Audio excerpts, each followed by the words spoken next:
Creative writing, modes of writing. This is a presentation on descriptive writing.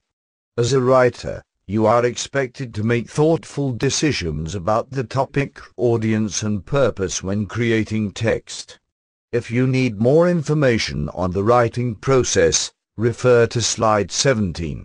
This lesson focuses on the modes of writing, which are different categories for writing. Therefore, you should note that each mode has a specific purpose. There are 4 basic modes: descriptive, narrative, expository, and persuasive. Each will be explained in good time. This presentation focuses on descriptive writing. The main purpose of descriptive writing is to describe a person, place or thing in such a way that the reader can form a picture in his or her mind. Therefore, the reader can experience the subject described. This type of writing requires you to express strong observation skills by using precise, informative words in an effective, organizational manner. Before you begin your descriptive writing, you need to develop a character sketch of the person, object, event or setting. Helpful questions for your character sketch are: what is most striking about this subject? What memories does this person, object, event or setting evoke? How can I express my impressions of this subject in my writing? And what aspects of my subject do I want my reader to experience? Now, let's start the writing. 1. Choose an angle or vantage point to focus on the subject. A vantage point allows you to limit the details available to you. Therefore, when you choose a vantage point, you should already know the purpose of the writing. Example: if I want to show the readers the thrill of watching a football game, the event sketch should use the vantage point from the stands. I can now describe the event. Notice my vantage point is clear and consistent.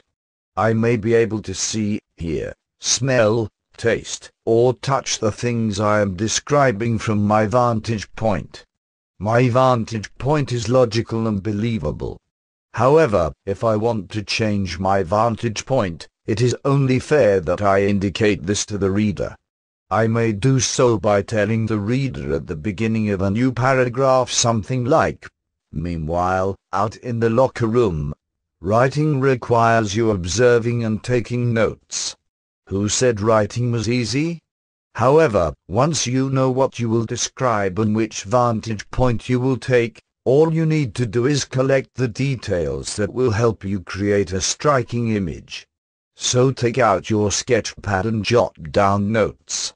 I have been to a couple of football games, so I am using the photographs and my memory of those games.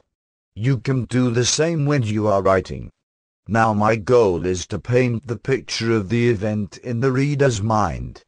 A good descriptive writing invokes many vivid sensory details that paint a picture and appeals to the reader's senses of sight, hearing, touch, smell and taste when appropriate.